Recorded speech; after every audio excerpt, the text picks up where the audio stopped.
tudo bem? Em 2019, 2% dos estudantes entre 6 e 17 anos estavam fora das escolas no Brasil, segundo dados da PNAD Contínua, que é uma pesquisa feita pelo IBGE. Em 2020, esse número já tinha dobrado para 4%. E qual será o papel da pandemia no agravamento dessa situação que já não era nada boa? Para debater conosco, nós convidamos o professor Carlos Roberto Jamil Cury. Ele é formado em filosofia e, ao longo da sua trajetória de 54 anos como professor, ele se tornou um grande especialista em educação. Atualmente, Cury é professor de História da Educação e Direito à Educação e Cidadania na PUC Minas. Ele já foi presidente da CAPES, que é a Coordenação de Aperfeiçoamento de Pessoal de Nível Superior, e tem uma larga experiência na área de Direito à Educação, atuando principalmente nos seguintes temas: Lei de Diretrizes e Bases, Política Educacional, Legislação Educacional e Educação de Jovens e Adultos. Olá, professor, tudo bem? Está preparado aí para a nossa discussão? Perfeitamente. Muito obrigado pelo convite. É uma satisfação muito grande poder cooperar com essa iniciativa do jornal O Tempo, num momento que é bastante propício para que a gente reflita sobre determinados fenômenos que têm nos trazido tanto pesar como 350 mil mortos pela pandemia, mas ao mesmo tempo o grande impacto que isto tem causado sobre todo o sistema de ensino escolar no Brasil. E para abrilhantar aqui a nossa discussão, eu vou contar com a ajuda da nossa repórter Tatiana Lagoa. Tudo bem, Tatiana? Tudo bem. Boa tarde, professor. Boa tarde. Nossa primeira pergunta vai ser exatamente sobre esse abismo que a gente está vendo se abrir, na nossa frente. O IBGE, ele calculou 700 mil estudantes fora das escolas em 2019 e esse número já estava em 1,38 milhão de estudantes em 2020, que foi o ano que a pandemia começou. Professor, como que o senhor avalia o impacto da pandemia aí nesse crescimento do número de alunos longe das escolas? Então, esse primeiro número, ele se referia ao ensino fundamental, portanto, aquelas crianças e adolescentes de 6 a 14 anos. Na verdade, o número total é muito maior, é de 2 milhões e 800 milhões, mas aí envolvendo toda a educação básica. E neste caso, o ensino médio entra com uma parcela de 1 milhão e 700, tendo também que somar a isso a educação infantil e mais esses números a que vocês se referiram, aí soma justamente 2 milhões e 800. Agora, esta pandemia, ela incidiu de uma forma brutal sobre os sistemas escolares, justamente porque nós não tínhamos ainda uma radiografia exata do que era esta pandemia. A consciência médica, sanitária, ela foi crescendo aos poucos, Mas isto significou um fechamento das escolas e, com isso, nossos estudantes, jovens, adolescentes e crianças estão há mais de um ano no conjunto do Brasil sem a sua escolaridade. E isso tem impactos negativos do ponto de vista da transmissão de conhecimentos, da convivência social e solidária no ambiente escolar, tem um impacto sobre assistência social, porque também a escola é um lugar de distribuição de merenda, mas tem também impactos psicológicos e psicopedagógicos no interior das famílias. Então, esse impacto é muito maior do que a gente possa imaginar.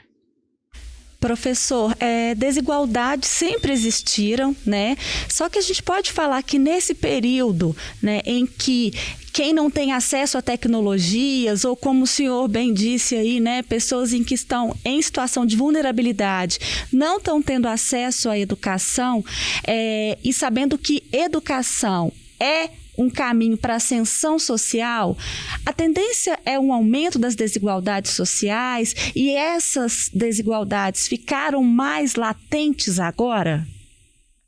Olha, a educação brasileira, em algum momento, ela iria revelar a desigualdade do sistema social. Eu lembro que o artigo 3º da nossa Constituição fala que um dos objetivos da República é a redução das desigualdades sociais. E, obviamente, a escola tem um papel significativo na medida em que possibilita ao indivíduo o acesso aos conhecimentos, não é? A possibilidade de conhecer as regras do jogo pela convivência solidária, o respeito ao outro e depois uma participação na vida política do país. Não é? A educação é uma ferramenta importante para a cidadania. Agora, sobreveio a essa desigualdade que nós já conhecemos de longa data, seja desde os tempos do Império, passando pela Velha República e depois nos tempos atuais, não é? A desigualdade, ela existe. Né? Ela existe, por exemplo, entre ricos e pobres, atingindo muito mais os bairros periféricos com grupos vulneráveis. Não é? Ela atinge grupos ligados ao sistema público versus o sistema privado. Então, nós temos uma série de dualidades. Porém, a pandemia, ela incorporou um novo elemento, e que vocês já apontaram. Trata-se do acesso às tecnologias digitais da informação e da comunicação. Não é? Na medida em que os sistemas de educação buscaram, não é, nas tecnologias uma forma de atenuar e de amenizar a ausência das crianças e adolescentes e jovens na escola, imediatamente apareceu esta nova desigualdade. Apesar de o Plano Nacional de Educação de 2014 dispor que até 2019 todas as escolas deveriam ter banda larga, internet de alta velocidade, com disponibilidade de ferramentas tecnológicas para todos os alunos. E, neste caso, o que nós vimos, o que nós estamos vendo é a ausência, não é, do cumprimento desse dispositivo do Plano Nacional de Educação. Então, como vocês dizem no programa, né, o abismo da educação, e há um provérbio latino que diz um abismo puxa o outro, então a desigualdade do abismo existente antes da pandemia, agora acrescentou-se esse outro abismo, que é a ausência dos nossos estudantes, sobretudo nos grupos vulneráveis, terem acesso às tecnologias digitais da informação e da comunicação. Por isso, o abismo se aprofundou. Professor, e o abismo, né, o senhor está destacando, não é só em relação aos estudantes, até para os próprios professores, o senhor bem deve saber, tem acontecido, né, esse abismo, porque a rede privada rapidamente se adaptou, a rede pública foi, né, arranjando estratégias, algumas metodologias, mas acaba que faltou uma diretriz nacional que igualasse um pouco, né, todas essas esferas. E os professores, eles têm relatado muita sobrecarga, principalmente em relação à disponibilidade via WhatsApp. Então, eu queria que o senhor comentasse um pouquinho de como que isso está sendo para os professores. Olha, os professores e as professoras de longa data, eles vêm apresentando um certo nível de estresse, devido a uma série de fatores existentes na disparidade entre as distintas instituições escolares. Há instituições muito bem aparelhadas, há instituições medianamente aparelhadas e há instituições que tem um aparelhamento sofrível, desde banheiros, lavatórios, até o uso da internet de computadores, não é? E nem todos os professores detêm um computador contemporâneo, mais moderno, não é? Nem todos detêm a banda larga com internet de alta velocidade, não é? Então, o uso do WhatsApp num telefone celular, ele é muito limitado. Mesmo assim, há registros interessantíssimos de professores que heroicamente vão atrás dos estudantes para que eles não percam um mínimo de liame, um mínimo de laço afetivo, pelo menos, com as escolas, para que isto não provoque ainda uma maior evasão. Então, os professores têm se valido do WhatsApp, têm se valido de telefone, têm se valido de outras iniciativas, como colocar apostilas escritas no muro das escolas, para que no momento em que há eventualmente uma oferta de merenda, também se leve para casa estas apostilas como uma forma mínima, mas isto não é o suficiente. Olha, perdas e danos haverá, está havendo, mas também haverá perdas e danos. Nós não sabemos o que é que significa um ano sem um liame mais efetivo nas escolas públicas, da ausência de conhecimentos e da ausência de convivência. Professor, esse ponto que o senhor toca da questão da estrutura, inclusive enquanto o senhor ia relatando, né, esses casos de professores que estão aí na luta para conseguir dar aula, nós fomos mostrando aí imagens de alguns professores que nós ouvimos e que nos relataram exatamente essa sobrecarga que o senhor falou, que a Keila ponderou. Só que eu queria entender o seguinte, como o senhor mesmo disse, havia um objetivo, uma meta no Plano Nacional de Educação, que uma das estratégias era a universalização da internet em todas as escolas. Era para isso ter acontecido em 2019. Estamos em 2021 e um dos maiores entraves que nós estamos encontrando é justamente essa ausência de internet. Se era um plano para ser seguido, eu queria entender assim, onde nós erramos e queria entender o seguinte, se a gente tivesse uma estrutura um pouco melhor, estaríamos em uma situação, no caso da educação, melhor ou tem problemas maiores, como, por exemplo, o fato de as crianças estarem expostas a telas, que aí mesmo se tivesse internet, esse problema não seria sanado, né? Queria que o senhor falasse um pouco sobre essa questão estrutural do país. A questão estrutural do país e que atinge todo o sistema escolar é a desigualdade. Tá? A desigualdade no Brasil é uma das maiores do mundo. Né? É realmente uma desigualdade brutal. Né? E nesse sentido, então, o Plano Nacional de Educação ele veio justamente para equilibrar, reduzir, como diz a nossa Constituição, reduzir as desigualdades sociais e as desigualdades regionais.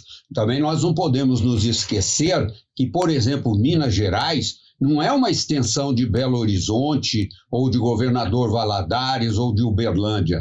Minas Gerais tem várias regiões com disparidades muito grandes entre estas regiões. Então, o Plano Nacional de Educação, ele veio justamente para possibilitar na educação um caminho em que as disparidades regionais e as desigualdades sociais, elas fossem amenizadas, ou seja, que crescesse o grau de oportunidades sociais para que os estudantes pudessem ter uma melhor educação e, com isso, uma maior participação na vida cidadã. Porém, o Plano Nacional de Educação, que foi longamente discutido nos municípios, depois nos estados, depois em Brasília, aí tramitou pela Câmara, tramitou pelo Senado, não é? E foi aprovado, não é, com grande maioria de senadores e deputados, quase à unanimidade, não é? Ele foi esquecido. Ele foi esquecido por uma série de razões, não é? Há uma razão política, que foi a saída da presidente Dilma. Depois houve o congelamento, o chamado teto de gastos, que tem uma virtude em querer, sem dúvida nenhuma, racionalizar os gastos do governo. Só que educação não é gasto, educação é investimento. E se nós não investirmos em educação, o que nós vamos fazer para que a pirâmide de desigualdade no Brasil, o fosso, o abismo entre ricos e pobres diminua?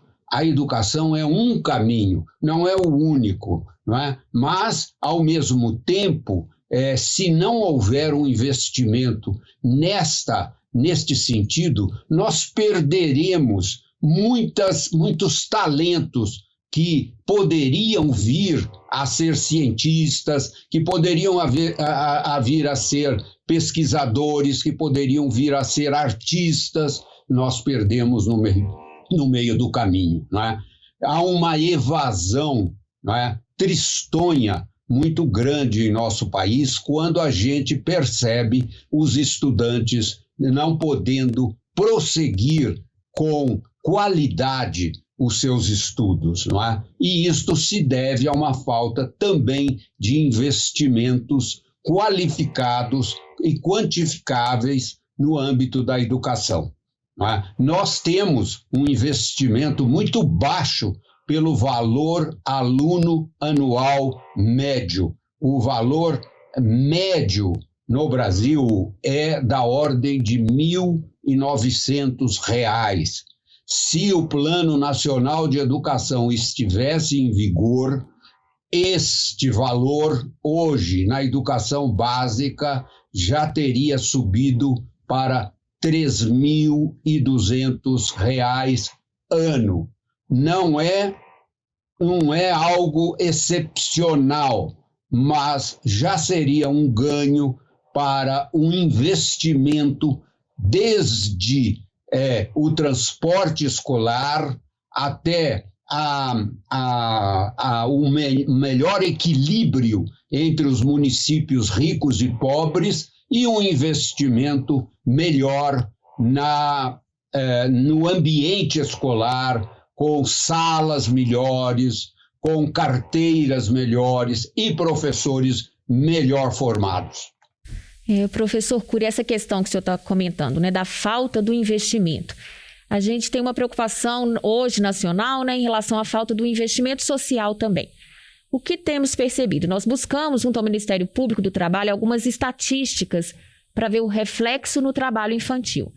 Embora não haja, né, a gente ainda não tem estatísticas consolidadas, o que se percebe é uma percepção mesmo de mais crianças precisando ajudar os pais, mais crianças vendendo chiclete, fazendo malabares nos sinais.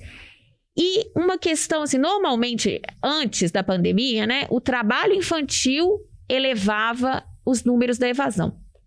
E hoje em dia o que a gente tem percebido é um caminho contrário, né? A evasão, a falta do acesso à escola é que tem empurrado essas crianças e adolescentes. O senhor tem essa percepção? Faz um paralelo aí também com a falta de investimento social para que essas crianças pudessem ter renda e ficar em casa? Sem dúvida nenhuma.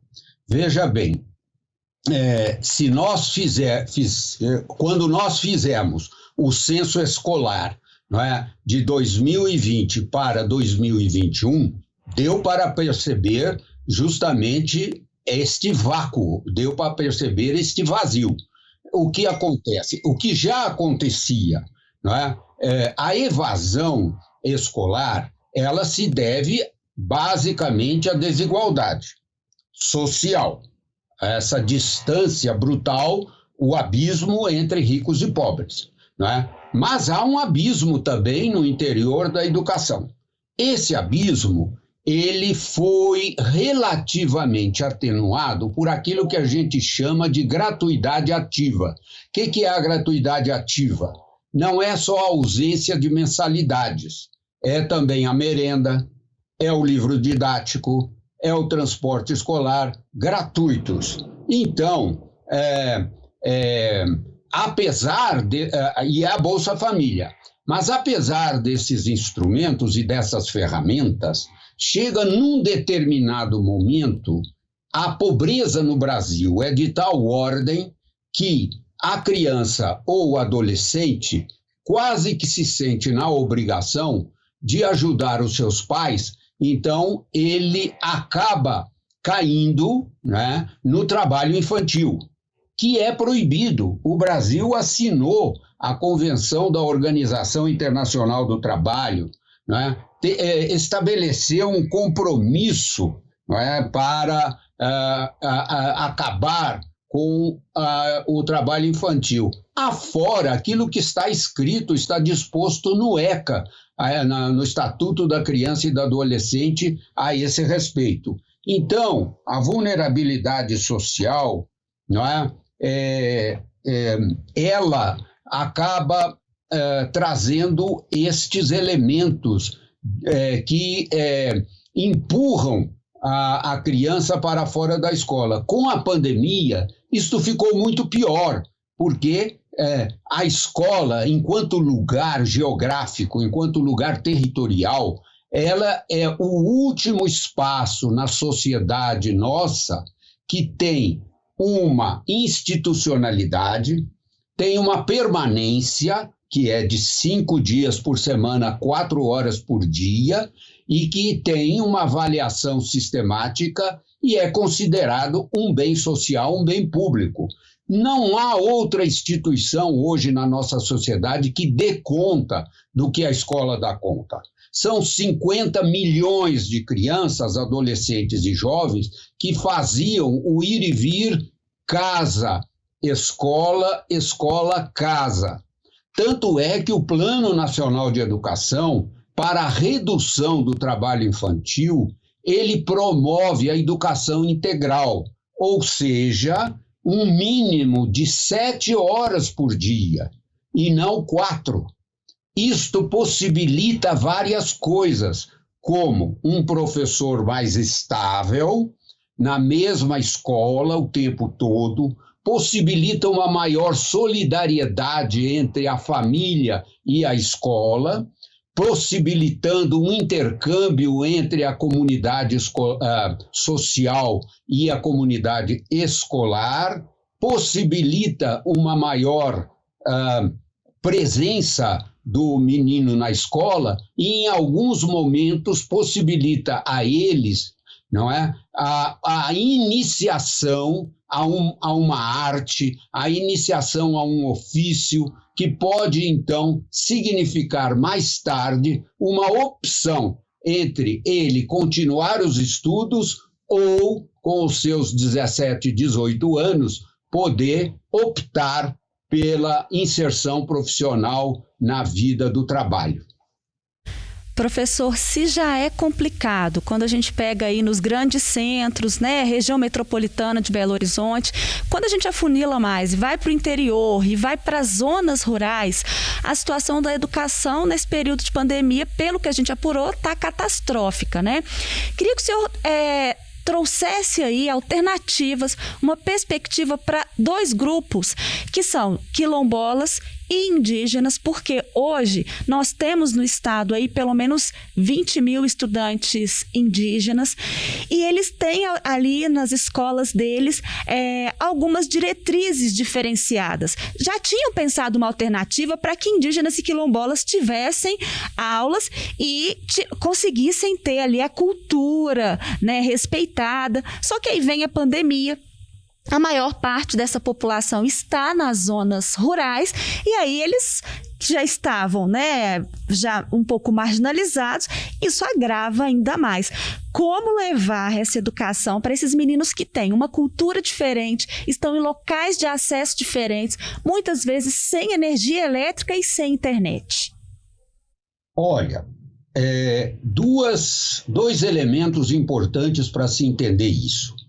Em primeiro lugar, o primeiro elemento para se entender isso é um trauma vivido pelo Brasil durante a colônia e durante o Império.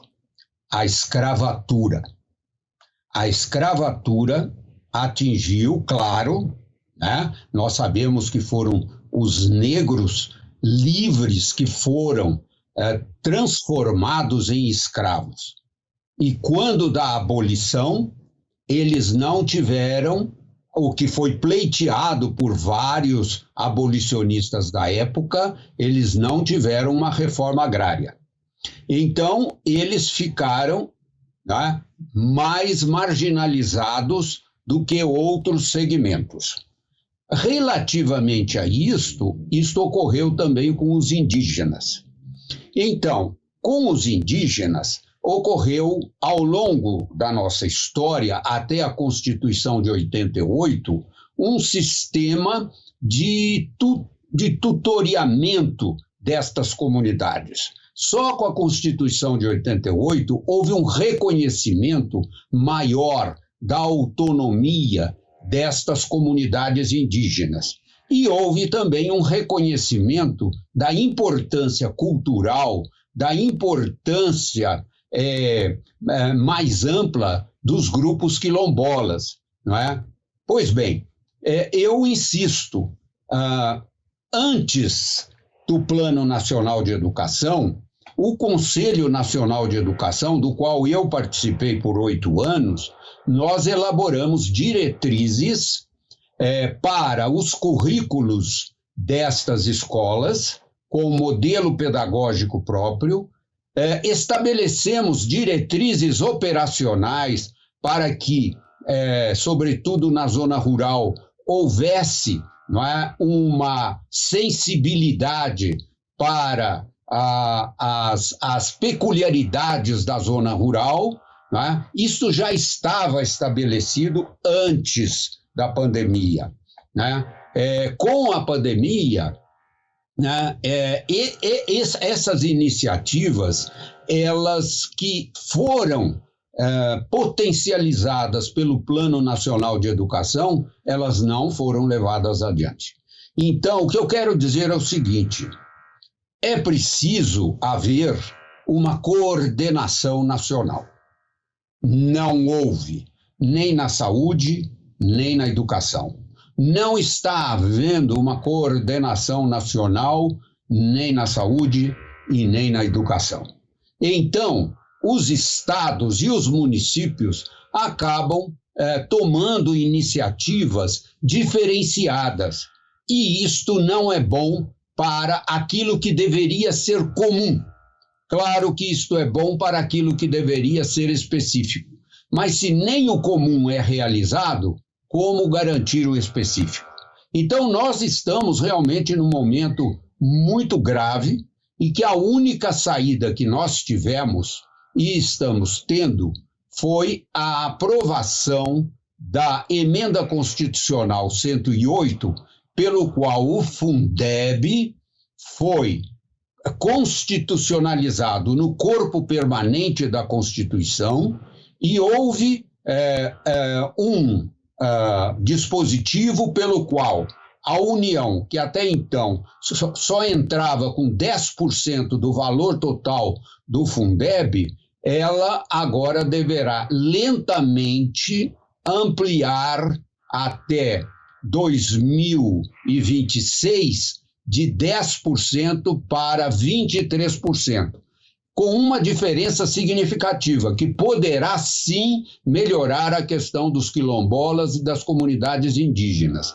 Ao invés de o Fundeb voltar-se exclusivamente para a diferença entre os estados, não é? Agora o Fundeb dirige-se predominantemente para a diferença entre os municípios. E o Fundeb, então, com isso, poderá diminuir, não é, a distância, o abismo que há entre os municípios e, como são os municípios que muitas vezes cuidam da zona rural, não é? Eles poderão investir mais no cuidado com as comunidades quilombolas, com as comunidades indígenas, fazendo com isso um mínimo de reparação com aquilo que aconteceu ao longo da colônia e do império, com esse trauma violento que nós sofremos, mais de 350 anos de escravatura e suas sequelas até hoje. Professor, queria agora falar um pouco sobre perspectivas, né? Veio a pandemia e aí ficou bem claro que há uma necessidade de mudar a educação, né? Só que como mudar essa educação, sabendo que essas desigualdades elas devem perdurar por um longo período? A gente tinha já alguns grupos que tentavam, né, fazer uma educação domiciliar, que ainda estava esbarrando na questão da legislação, mas que tentava isso. E aí tem vários debates se isso poderia levar a uma educação mais elitista, porque aí as crianças não têm acesso aí a uma diversidade de pensamentos, né? E é fato que a educação não vai voltar a ser como era. O que o senhor defende para pós-pandemia? Uma educação híbrida? Ou voltar da forma como era? Enfim, o que é o ideal nesse cenário? Veja, nós não vamos abrir mão do ensino presencial. Não podemos abrir mão do ensino presencial, por aquelas razões que eu falei há pouco, né? A escola como sendo o último lugar em que você tem uma institucionalidade, uma permanência de mínimo de 4 horas e 5 dias por semana. Então, nesse momento, você tem as famílias mais livres para irem ao mercado de trabalho e, ao mesmo tempo, terem a segurança de que seus filhos estão recebendo uma educação, não é? Então, o ensino presencial, ele é fundamental e deve continuar a sê-lo, não é? Agora, é claro que ele precisa incorporar as tecnologias digitais da informação e da comunicação. Ou seja, a meu ver, essas tecnologias indispensáveis para a contemporaneidade, elas devem ser vistas como um complemento da educação presencial e não como uma substituição ou um substitutivo. E pode haver um substitutivo em casos emergenciais, não é? Por exemplo, digamos, uma chuva violenta, não é? Ou então um inverno rigoroso, ou então alguma coisa extraordinária que ocorreu numa região específica. Aí pode haver uma substituibilidade, mas a regra deve ser ensino presencial complementado pelas tecnologias digitais da informação universalizada, né? As tecnologias universalizadas.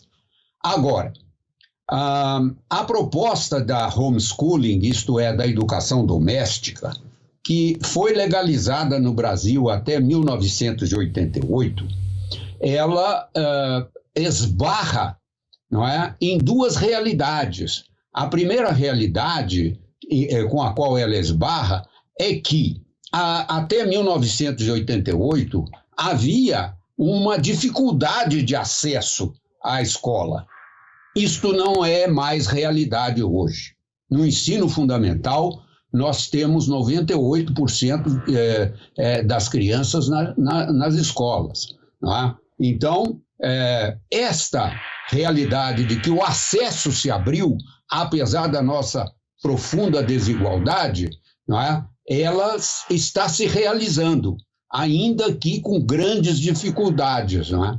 Por outro lado, a escola não é só lugar de objetivos de aprendizagem.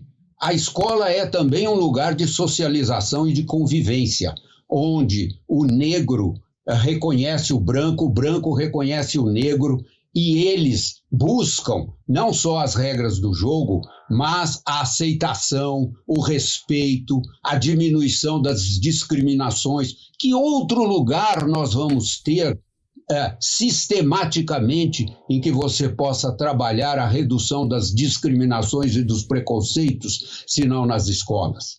É onde o alto se encontra com o magro, é onde o católico se defronta com o espírita.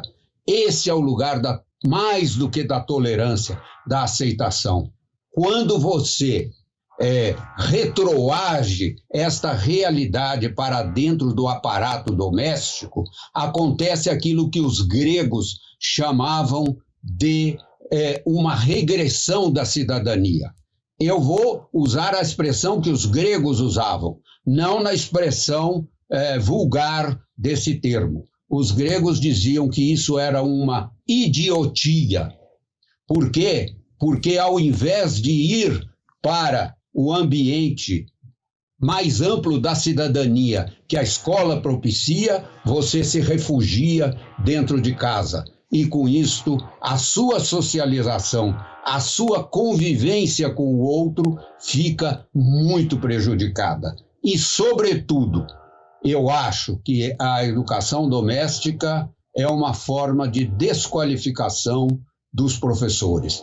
Então, eu, pessoalmente, estou com a Constituição brasileira, que no artigo 208, parágrafo 3, obriga a que todas as crianças, adolescentes e jovens frequentem as escolas num ato de solidariedade entre a família e a escola, e não um ato de criar um abismo entre a escola e a família. Professor, nós estamos chegando aqui ao final dessa discussão, que na verdade é uma discussão que não acaba aqui, né? É uma discussão que a gente vai ter aí por muito, muito tempo. E eu queria que o senhor terminasse fazendo uma consideração final, respondendo as seguintes perguntas, se possível, né? Como tanto tempo de escolas fechadas, né, por conta dessas necessidades sanitárias, como é que isso pode afetar uma geração inteira, né? Como medir essas perdas geracionais? Olha, nós teremos 2 critérios para a mensuração destas perdas e danos, tá? Eu repito que perdas e danos há e está havendo. E estas perdas e danos terão sequelas, tá? E estas sequelas poderão ser medidas de 2 maneiras. Uma já vem sendo, de alguma forma, mensurada, não é? Que é através das crianças que estão tendo dificuldades, sonos, mal dormidos, estão tendo angústia, não é? Estão tendo a tristeza de não encontrar os seus colegas, não é? E, sobretudo, estão tendo um ensino que ficou aligeirado, né? Quando não, em muitos casos, ausentes, não é?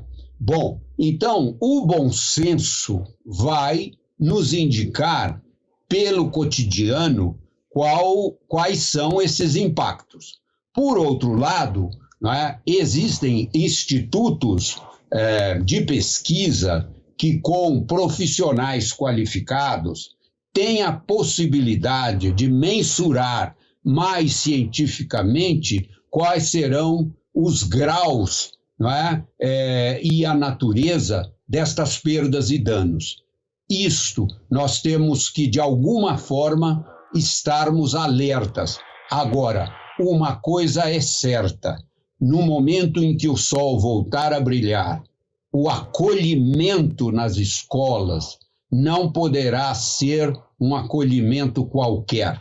Deverá ser um acolhimento que, de alguma forma, ausculte, de alguma forma, ouça muito as crianças, ouça muito os adolescentes, ao invés de querer imediatamente, como muitas vezes pode ser para subir IDEB e outros critérios, não é? É preciso que haja um tempo significativo de audição, de ouvir a voz das crianças, ouvir a voz dos adolescentes, ouvir a voz dos jovens e, a partir daí, elaborar aquilo que a Lei de Diretrizes e Bases indica para as escolas. Um projeto pedagógico que atenda às necessidades dos educandos. Bom, gente, é com essa reflexão que a gente vai encerrar este Mais Entrevista. O abismo da educação, é bom a gente lembrar que ele já existia, né? E agora a gente tem que pensar qual que será o real tamanho dele, qual será o impacto dele ainda no futuro. Então, eu gostaria de agradecer imensamente ao professor Carlos Roberto Jamil Cury, que gentilmente dividiu conosco aqui essa trajetória dele de 54 anos aí na educação. Muito obrigada, professor. Eu que tenho que agradecer, quero elogiar o título do conjunto das iniciativas do jornal O Tempo. Faz sentido, né, esta iniciativa do jornal com o título do jornal, O Tempo, trazer uma informação de época, mas, ao mesmo tempo, uma informação que seja reflexiva, seja crítica. Eu sei que muita coisa do que eu falei pode ser discutido e deve ser discutido, mas esse é o espaço importante da vida cidadã. É um espaço em que nós devemos, né, aquilatar as nossas palavras e os outros têm o direito, não é, de terem perspectivas diferentes. Mas o mais importante é que esse abismo diminua. Também gostaria de agradecer imensamente aqui a Tatiana Lagoa. Muito obrigada, Tatiana. Não por isso, aliás, usando as palavras do professor, né? Quando o sol voltar a brilhar, quem sabe a gente não entrevista de novo o Cury, que deu uma aula aqui pra gente. Pessoalmente. Será um prazer. Lembrando que você pode acompanhar a série de reportagens e várias histórias nas plataformas de O Tempo. Lá você vai encontrar todo o conteúdo especial da série de reportagens O Abismo da Educação. Até a próxima!